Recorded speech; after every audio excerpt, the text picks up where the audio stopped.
line. Opo, meron lang ako kasing nabasa ako na yung mga opisyal ng Office for Senior Citizens Affairs, OSCA, sa Mandawi City ay question itong bagong approve na bill na ito na mag-i-increase ng cash gift sa mga centenarians Pilipino from 100,000 to 1 million pesos.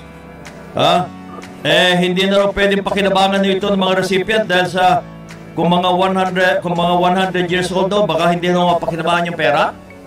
Paano ba ang inisip niya dyan? Tama po yun. Tama po sila, pero hindi po ito increase.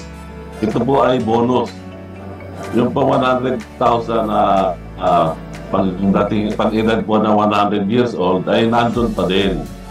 Yung po 1 million ay pagka po umabot ng 101 para pong recognition doon sa ating senior citizen.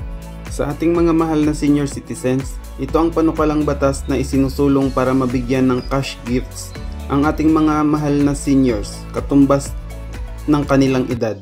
Kung bago ka lang po sa channel ko, paki-like po ang video na ito at paki-subscribe na rin po ang aking munting channel bilang suporta mo po sa mga susunod ko pa na mga videos.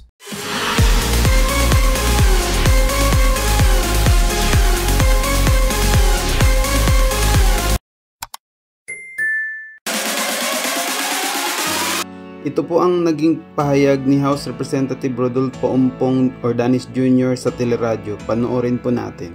Opo, meron lang ako kasing nabasa ako na yung mga opisyal ng Office for Senior Citizens Affairs, OSCA, sa Mandawi City ay question itong bagong approve na bill na ito na mag-i-increase ng cash gift sa mga centenarians Pilipino from 100,000 to 1 million pesos.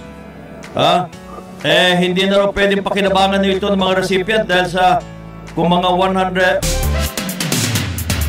Kung nakatulong po sa inyo ang ginawa kong video, huwag niyo pong kalimutang i-subscribe yung channel ko.